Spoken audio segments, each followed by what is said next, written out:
कुछ भी करने में सक्षम हैं। हालांकि श्यामा प्रसाद मुखर्जी के कई करीबी लोगों ने उन्हें यह दौरा रद्द करने की सलाह दी और इन्हीं में से एक थी कांग्रेस की वरिष्ठ नेता सुचेता कृपलानी। ये वही सुचेता कृपलानी हैं जो बाद में जाकर उत्तर प्रदेश की पहली महिला मुख्यमंत्री बनी। एक मित्र होने के नाते सुचेता कृपलानी ने श्यामा प्रसाद मुखर्जी को यह चेतावनी दी कि नेहरू उन्हें कभी कश्मीर से वापस नहीं आने देंगे।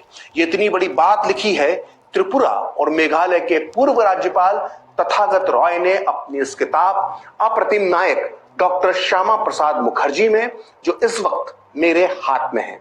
जनसंघ के नेता बलराज मधोक, जो इस पूरे आंदोलन में डॉक्टर मुखर्जी के सबसे बड़े सिपहसालार थे, उनके हवाले से तथागत राय इस किताब के पेज नंबर 35 पर लिखते हैं कि सुचेता कृपलानी ने श्यामा प्रसाद मुखर्जी को कहा कि आप वहां मत जाइए, नेहरू आपको वहां से सुरक्षित वापस नहीं आने देंगे। तब डॉक्टर मुखर्जी ने सुचेता से कहा कि मेरी नेहरू से कोई निजी दुश्मनी नहीं है, आखिर उनके मन में मेरे लिए प्रतिशोध की भावना क्यों होगी। तब सुचेता कृपलानी ने कहा कि आप नेहरू को नहीं जानते, मैं नेहरू को जानती हूं। वो आपको अपना मुख्य प्रतिद्वंदी मानते हैं और वो आपको मैदान से हटाने की कोशिश करेंगे। वो कुछ भी करने में सक्षम हैं। हालांकि बलराज मधोक ने सुचेता कृपलानी के हवाले से जो भी आरोप लगाए, उन पर यकीन करके किसी निष्कर्ष पर पहुंच जाना ठीक नहीं होगा। इसलिए हम पुख्ता सबूतों की तलाश में अपनी पड़ताल को यहां से और आगे बढ़ाएंगे।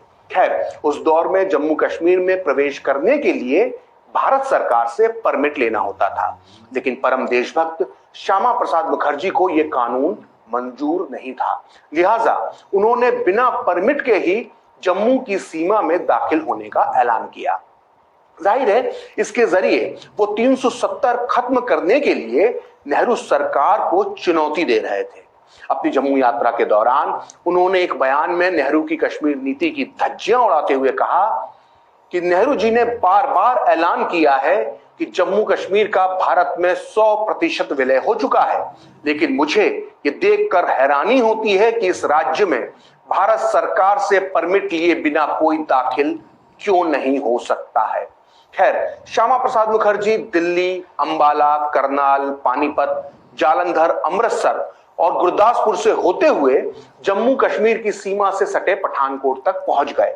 इस पूरी यात्रा के दौरान पंजाब सरकार का एक डिप्टी कमिश्नर स्तर का अधिकारी उनके साथ था, जिसका काम डॉक्टर मुखर्जी पर नजर रखना था।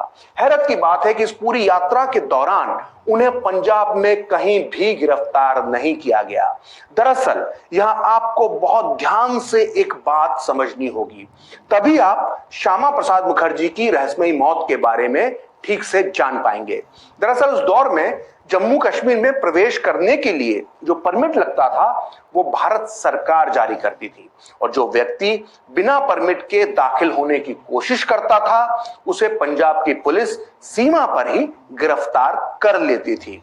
इस घटना के 1 महीने पहले ही जनसंघ के 2 बड़े नेताओं को भी बिना परमिट के दाखिल होने के आरोप में पंजाब पुलिस ने ही गिरफ्तार किया था, लेकिन डॉक्टर मुखर्जी को लेकर पंजाब पुलिस की प्लानिंग कुछ और ही थी। इस घटना के बारे में तथागत राय अपनी इस किताब के पेज नंबर 345 पर लिखते हैं कि पठानकोट पहुंचने के बाद गुरदासपुर के डिप्टी कमिश्नर, जो डॉक्टर मुखर्जी का पीछा कर रहे थे, उनसे मिलने के लिए पहुंचे। उन्होंने डॉक्टर मुखर्जी को बताया कि सरकार ने फैसला किया है कि वो उन्हें